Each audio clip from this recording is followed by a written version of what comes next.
Hello guys, extensive शू modelling reference images की support से इस ट्यूटोरियल को मैंने पार्ट्स में ब्रेक किया है। Let's start with part 2। Hello guys, आज मैं आपके सामने शू मॉडलिंग के पार्ट 2 के साथ हाजिर हूं और इस पार्ट में हम कैप को मॉडल करेंगे। हमने पार्ट 1 में इस सोल को मॉडल किया था, ये फाइल उसी कंटिन्यूएशन में है और ये वही सोल है जो कि पहले ट्यूटोरियल में मॉडल किया गया था। अब हम पार्ट 2 में देखेंगे कि कैप किस तरह से क्रिएट किया जा सकता है और इसके लिए मैं सबसे पहले ये करूंगा कि इस सोल को मैं हाइड कर दूंगा ताकि कोई कंफ्यूजन क्रिएट ना हो, फाइल में क्लटरिंग ना हो, और मैं टॉप व्यू को अनहाइड कर दूंगा। और अगर आप टॉप व्यू को देखें पर्सपेक्टिव में तो आपको ये टॉप रेफरेंस इमेज नजर आ रही है। मैं 7 प्रेस करूंगा ताकि मैं टॉप ऑर्थोग्राफिक व्यू में चला जाऊं और ये मैं पैन कर रहा हूं इस वक्त मिडिल माउस बटन शिफ्ट के साथ।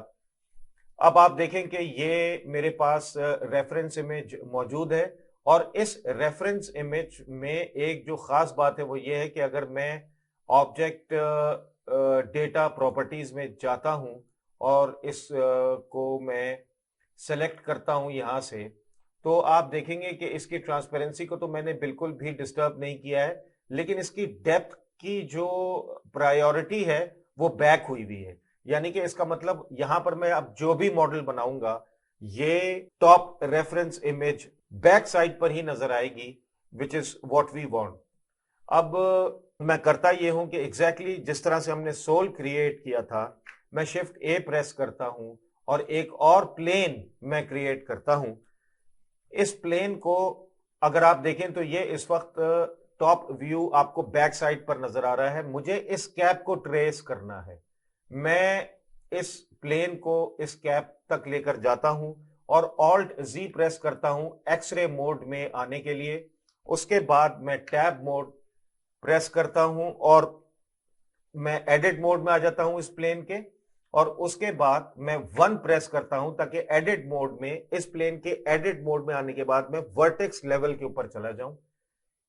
सिंपली मैं इन दोनों वर्टेक्स को सेलेक्ट करता हूं। ये याद रखिएगा कि मैंने गिज्मो को प्रेस किया हुआ है, मैं जी एक्स जी वाई और जी जेड से काम नहीं कर रहा। आप चाहे तो कर सकते हैं। मैं थोड़ा सा पैन करता हूं नीचे और उसके बाद मैं इस कैप को, जो व्हाइट एरिया आपको नजर आ रहा है, क्योंकि ये जो रेड एरिया है ये एक पाइप है जो कि हम बाद में खुद क्रिएट करेंगे, यानी कि ये एक अलग एलिमेंट है। तो ये स्पेस जो है वो सोल और कैप के बीच में मौजूद है जो कि हमें रखनी होगी उस पाइप के लिए।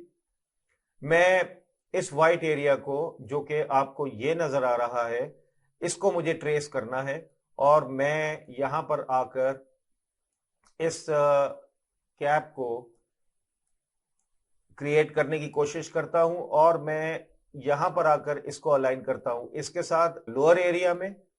और अब आप देखिए कि मेरे पास ये एक स्ट्रक्चर जो है वो क्रिएट हो गया है। ये स्ट्रक्चर क्रिएट करने के बाद आप ये नोट कीजिएगा कि ये वर्टेक्स मैंने बाहर रखे हुए हैं। अभी ये वर्टेक्स मैंने जो है वो इसके साथ अलाइन कर दिए हैं। आप ये वर्टेक्स अंदर भी रख सकते हैं, बाद में इनको एडिट किया जा सकता है, लेकिन मैंने ये बाहर रखे हुए हैं। उसके बाद फौरन ही मैं कंट्रोल आर प्रेस करता हूं और कंट्रोल आर प्रेस करने के बाद मैं 2 एज लूप्स क्रिएट करता हूं माउस व्हील को स्क्रॉल करके, और अब मैं लेफ्ट क्लिक कर दूंगा और लेफ्ट क्लिक करने के बाद दोबारा लेफ्ट क्लिक कर दूंगा। तो मेरे पास ये एज लूप्स क्रिएट हो गए हैं जो कि बिल्कुल इक्वली डिवाइडेड है। इसी तरह से मैं फिर कंट्रोल आर प्रेस करता हूं और अब मैं हॉरिजॉन्टल पोजीशन के ऊपर 2 एज लूप्स क्रिएट करता हूं और left click and then again left click. अगर मैं राइट क्लिक भी लास्ट में कर दूं तो ये लूप्स जो है वो क्रिएट हो जाते हैं। उसके बाद मैं इनको अलाइन करता हूं white area of the cap के साथ, और जब मैं इसको सिंपली अलाइन कर लेता हूं तो उसके बाद मैं टैब प्रेस करके इसी ऑब्जेक्ट यानी इस प्लेन के ऑब्जेक्ट मोड में चला जाऊंगा। अगर मैं ऑल्ट जी प्रेस करके एक्सरे मोड से बाहर आता हूं तो देखिए कि ये ऑब्जेक्ट जो कि मैंने क्रिएट किया था वो इस फॉर्म में है। मैं इस वक्त ऑब्जेक्ट मोड में हूं। मैं करूंगा ये कि कंट्रोल 3 फिर प्रेस करूंगा और सब डिवीजन मॉडिफायर इसके ऊपर अप्लाई कर दूंगा, या फिर मैं यहां पर आकर मॉडिफायर राइट साइड पे मॉडिफायर प्रॉपर्टीज में जाता हूं। ऑब्जेक्ट सिलेक्टेड है और मैं ऑब्जेक्ट मोड में हूं, ये याद रखिएगा, ये सब ऑब्जेक्ट लेवल का मॉडिफायर नहीं है। मैं ऑब्जेक्ट मोड में हूं और उसके बाद मैं मॉडिफायर में गया, मॉडिफायर प्रॉपर्टीज में ऐड मॉडिफायर में जाके सब डिवीजन सरफेस मैंने यहां पर अप्लाई कर दी। तो अब आप ये देखिए कि मेरे पास ये सब डिवीजन आ गई है और इस सब डिवीजन का जो लेवल है व्यू पोर्ट का वो इस वक्त 1 है। मैं इसको इंक्रीज करके 3 कर देता हूं जैसे कि हमने सोल में किया था। अब आप देखिए कि सब डिवीजन मॉडिफायर ने इसको किस तरह से स्मूथ कर दिया है।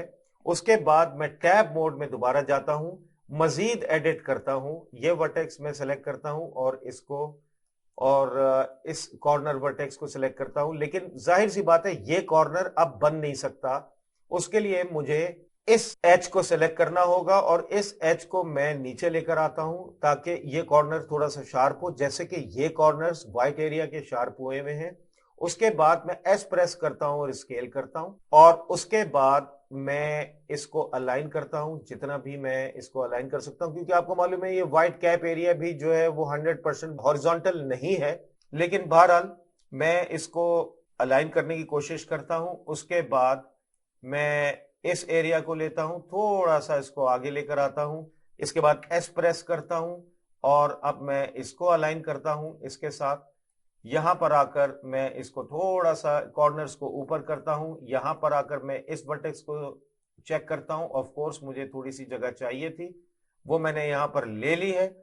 और अब अगर आप देखें तो ऑलमोस्ट मैंने इस कैप को ऑर्थोग्राफिक व्यू में, टॉप ऑर्थोग्राफिक व्यू में अलाइन कर दिया है। लेकिन एक काम और है और वो ये कि इन रोज को, यानी कि ये जो एजेस बनी हुई हैं, इनको मैं थोड़ा सा प्रॉपर कर देता हूं ताकि ये एक फ्लो में रहे। ये कोशिश हमेशा किया कीजिए कि आप इसका फ्लो जो है उसको ज़िगज़ैग पोजीशन में रखना या रफ पोजीशन में। फॉर एग्जांपल रफ पोजीशन जो है वो ये है।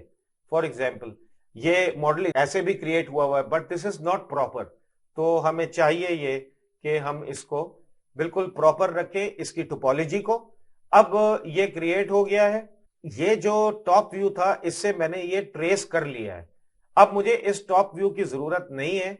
मैं करूंगा ये कि मैं टैब मोड प्रेस करके ऑब्जेक्ट मोड में आऊंगा और टॉप व्यू को मैं हाइड कर दूंगा और उसके बाद मैं साइड व्यू को ऑन कर दूंगा और साइड व्यू को अनहाइड करके मैं पर्सपेक्टिव व्यू में देखता हूं।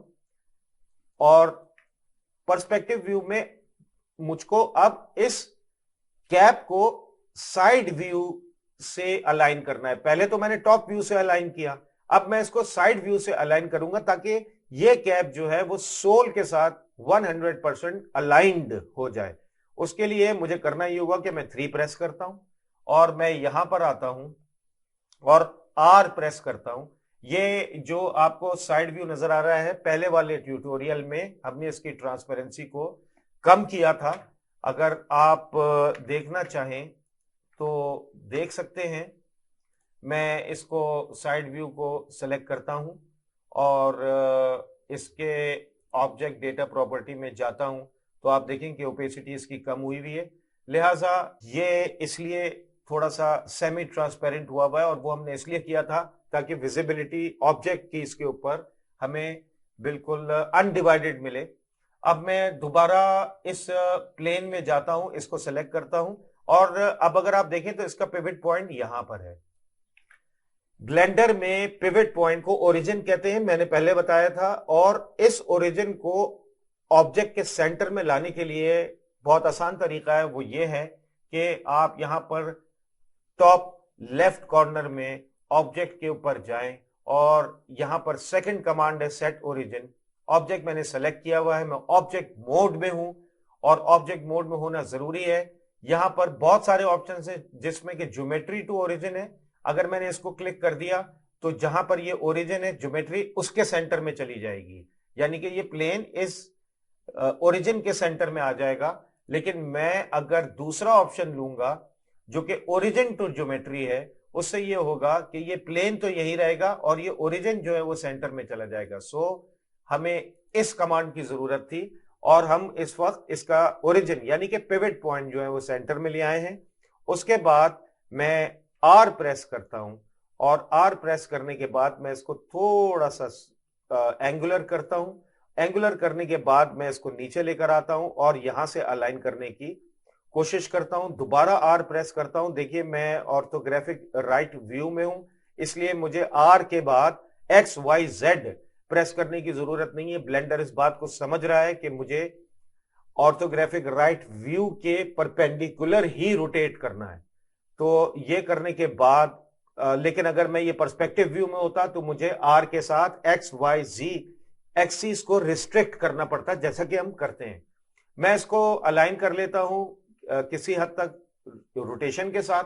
अब मैं दोबारा टैब मोड में जाता हूं, लेकिन एक बात का ख्याल रखिएगा, ये टैब मोड में तो ये आ गया है, लेकिन ये इस वक्त शेडेड मोड में है। मैं 3 प्रेस करता हूं और आप देखें कि ये शेडेड मोड में, अगर मैंने यहां पर वर्टेक्स को क्रॉस विंडो से भी सेलेक्ट करने की कोशिश की तो सिर्फ ये एक वर्टेक्स सेलेक्ट हो रहा है, बाकी पीछे कुछ भी सेलेक्ट नहीं हो रहा। मुझे तो इस पूरे के पूरे ऑब्जेक्ट को अलाइन करना है, इसलिए मैं एक्सरे मोड में जाऊंगा, ऑल्ट जी प्रेस करूंगा और अब जब मैं क्रॉस विंडो करूंगा तो ये देखिए सब कुछ सेलेक्ट हो गया। सारे वर्टिसेस जो कि इसके साथ लाइन में थे on the other side and in the middle वो सेलेक्ट हो गए हैं। अब मैं कॉन्फिडेंटली करूंगा ये कि इन वर्टेक्स को लूंगा और अलाइन करूंगा और मेरे पास ऑलमोस्ट ये राइट साइड व्यू में अलाइन हो गए हैं। अगर आप चाहें तो इसको शेडेड मोड में भी देख सकते हैं। अलाइन करने के बाद अब मैं करूंगा ये कि मैं यहां पर आकर इन वर्टेक्स को सेलेक्ट करूंगा जो कि सेंटर वर्टेक्स, ये वर्टेक्स मैंने सेलेक्ट कर लिए और अब मैं 3 प्रेस करता हूं और अब मैं इनको ऊपर लेकर आता हूं। तो ये देखिए ये यहां से आपका जो सरकमफ्रेंस है वो आपको नजर आने लगा है और अब मैं इसको ऊपर लेकर आता हूं और मैं इस लाइन के साथ, इस प्रोफाइल के साथ इनको अलाइन करने की कोशिश करता हूं और ये मैंने इसको, ये पूरी की पूरी साइड्स जो है वो अलाइन हो रही हैं। आगे भी लेकर आता हूं और अब मैं इनको अलाइन करता हूं और अब अगर आप देखें तो ये अलाइन हो गए। लेकिन अगर आप देखें तो ये पार्ट रह गया है। अगर गौर से इस चीज को देखें तो ये पार्ट रह गया है। मैं टैब प्रेस करता हूं, साइड व्यू को मैं सेलेक्ट करता हूं और इसकी ट्रांसपेरेंसी को इंक्रीज करता हूं, तो आप नोट करेंगे कि ये पार्ट, अगर मैं प्लेन को देखूं तो ये पार्ट जो है वो मेरा रह रहा है और उसकी वजह यह है कि यहां पर ज्यादा डिटेल मौजूद नहीं है। मैं टैब प्रेस करता हूं इस ऑब्जेक्ट को सिलेक्ट करके और अब ये टैब प्रेस करने के बाद मैं देखता हूं कि यहां पर मुझे जरूरत है, कंट्रोल आर प्रेस करता हूं, एक और एज लूप यहां पर क्रिएट करता हूं और राइट क्लिक कर देता हूं ताकि वो इसके ऊपर क्रिएट हो जाए। वर्टेक्स मोड में मैं पहले से मौजूद हूं और अब मैं इसको भी बिल्कुल सही तरीके से अलाइन कर दूंगा। यहां पर अगर आपको थोड़ी सी अंड्यूलेशन नजर आ रही है, मैं फिर एक्सरे मोड में जाता हूं और इसको इसके साथ एंगुलर अलाइन करता हूं और यहां पर भी मैं इसको बिल्कुल सही तरीके से अलाइन कर देता हूं। तो अब मेरे पास ये ऑब्जेक्ट क्रिएट हो गया है जो कि राइट ऑर्थोग्राफिक व्यू और टॉप ऑर्थोग्राफिक व्यू के साथ 100% ऑलमोस्ट अलाइंड है। अब मुझे इस साइड व्यू की फिलहाल जरूरत नहीं है। मैं टैब प्रेस करता हूं और ऑल्ट जी प्रेस करता हूं ताकि मैं शेडेड मोड में आ जाऊं और सोल को मैं अनहाइड कर देता हूं। तो ये देखिए ये सोल मेरे पास आ गया है। अब अगर मैं 3 प्रेस करता हूं तो आप ये देखिए कि अभी भी ये जो कैप है शू का वो ऊपर की तरफ है। मैं ऊपर यानी कि इन दोनों के दरमियान एक वर्टिकल डिस्टेंस मौजूद है। मैं यहां से अलाइन 100% कर चुका हूं, लेकिन यहां पर कर्व की वजह से मैं इसको नहीं कर सका। तो कोई मसला नहीं है, अब अलाइनमेंट हुई हुई है। मैं क्या करूंगा, मैं टैब मोड में जाऊंगा, एक्सरे मोड में जाऊंगा और इन सबको सिलेक्ट करके अब मैं इसको अंदाजे से ही सोल के ऊपर रखना शुरू करूंगा। और अब आप देखिए ये मैंने रखा, और अब मैं इसको वर्टिकली नीचे नहीं लेकर आऊंगा बल्कि एंगल बनाऊंगा ताकि ये अपने कर्व को छोड़े नहीं। और अब अगर आप देखें तो मैं शेडेड मोड में दोबारा आ जाता हूं। अब आप देखें कि ये 100% अलाइंड है। एक और चीज जो इसके अंदर थोड़ी सी अनकंफर्टेबल है वो ये है कि मैं टैब मोड से इसमें ऑब्जेक्ट मोड में आ जाता हूं, और अब मैं इसको रफली थोड़ा सा स्केल कर दूंगा, और वो ऐसे करूंगा कि एस प्रेस करूंगा जो कि यूनिफॉर्म स्केलिंग है, और थोड़ा सा मैं स्केल इसको करके यहां पर रख दूंगा, और थोड़ा सा मैं डिस्प्लेस भी कर दूंगा ताकि अंदाजन ये डिस्टेंस बराबर हो जाए। याद रखिएगा ये जगह जो है उस पाइप की है जो कि हमने बाद में क्रिएट करना है, जो कि करेगा ये कि इस कैप को और इस सोल की जो हॉरिजॉन्टली एक डिफरेंस क्रिएट हुआ है उसको बाद में खत्म कर देगा। वो एक अलग एलिमेंट है। तो ये मैंने क्रिएट कर दिया। अब आप आ जाएं लास्ट चीज इस कैप के अंदर, और वो इसकी थिकनेस है। मैं ऑब्जेक्ट मोड में हूं। ऑब्जेक्ट मोड में ही मैं मॉडिफायर प्रॉपर्टीज में दोबारा जाता हूं। सब डिवीजन में इसके ऊपर लगा चुका हूं, लेकिन अब मैं ऐड मॉडिफायर में जाता हूं, और जाने के बाद एक और मॉडिफायर है सॉलिडिफाई, और बहुत पावरफुल मॉडिफायर है, वो मैं इसके ऊपर क्रिएट करता हूं। वो करता क्या है कि वो थिकनेस क्रिएट कर देता है। और किसी भी प्लेन शीट के अंदर थिकनेस अगर आपने क्रिएट करनी है, सॉलिडिफाई मॉडिफायर लगाना है ऑब्जेक्ट लेवल के ऊपर। अब मैंने ये इसके ऊपर थिकनेस क्रिएट कर दी और आपको ये थिकनेस नजर आ रही है, लेकिन अगर आप देखें तो ये थिकनेस जो है बहुत ही ज्यादा शार्प है। उसकी वजह यह है कि हमने पहले सब डिवीजन लगाया था और उसके बाद थिकनेस लगाई है। यहां पर आप इस एरिया में देखें सब डिवीजन है, उसके बाद सॉलिडिफाई लगा हुआ, यानी अब ये एक स्टैक बनना शुरू हो गया। दो मॉडिफायर लगे हुए इसके ऊपर, सब डिवीजन और सॉलिडिफाई। अगर मैं सब डिवीजन को, ये आपको डॉटेड एरिया नजर आ रहा है, हर मॉडिफायर के साथ नजर आएगा, इसको आप सेलेक्ट करें और सेलेक्ट करने के बाद स्टैक में इसको नीचे ले जाएं। तो अब पहले क्या लगा हुआ है, सॉलिडिफाई और फिर सब डिवीजन। तो पहले सॉलिडिफाई लगाया और उसके बाद हमने सब डिवीजन लगाया, और सॉलिडिफाई की जो थिकनेस है वो इस वक्त 0.01 है। मैं इसकी थिकनेस बढ़ाता हूं, ये देखिए इसकी थिकनेस मैंने क्रिएट कर दी। यानी कि हुआ क्या है, इसको समझने की कोशिश करें। देखें ब्लेंडर में मॉडिफायर्स जो लगते हैं उनका एक ऑर्डर होता है, यानी मैंने इस ऑब्जेक्ट पे पहले सब डिवीजन लगाया था फिर सॉलिडिफाई लगाया था। अब जब मैंने उल्टा कर दिया, यानी कि मैंने पहले सॉलिडिफाई कर दिया और उसके बाद सब डिवीजन लगा दिया, तो उसका क्या मतलब हुआ कि सब डिवीजन सॉलिडिफाई पे भी लगा हुआ है। इसीलिए सॉलिडिफाई जो कि शार्प थिकनेस दे रहा था अब राउंडेड थिकनेस देगा, क्योंकि सब डिवीजन उसके ऊपर भी लगा हुआ है। ये याद रखिएगा, ये डिसेंडिंग ऑर्डर है, यानी कि जो मॉडिफायर नीचे होगा वो अपने ऊपर वाले मॉडिफायर्स पर इफेक्ट कर रहा होगा। सॉलिडिफाई सब डिवीजन पर इफेक्ट नहीं करेगा, सब डिवीजन सॉलिडिफाई पे करेगा। पहले क्या हो रहा था, सब डिवीजन के ऊपर सॉलिडिफाई इफेक्ट डाल रहा था, जो कि कोई इफेक्ट नहीं था। तो sub division can apply its effect on solidify, इसलिए हमने सब डिवीजन को नीचे कर दिया। अब आप देखिए राउंडेड थिकनेस आपको नजर आ रही है। So that is about the cap guys. अब आप लोग ये कैप बनाइए और हम इस पार्ट 2 को यहां पर खत्म करते हैं और आगे जाएंगे हम पार्ट 3 की तरफ, जिसमें कि अब मैं रिमेनिंग बॉडी स्ट्रक्चर यहां पर बनाऊंगा, जिससे कि आपको शू की बॉडी मिल सकेगी, which will be made in part 3। तो पार्ट 2 को मैं यहां पर एंड करता हूं और समझता हूं कि आप लोग इस एक्सरसाइज को फॉलो कर रहे हैं और यहां तक पहुंचेंगे। हम पार्ट 3 में आपसे दोबारा मिलेंगे। उस वक्त तक के लिए अपना ख्याल रखिएगा। Take care.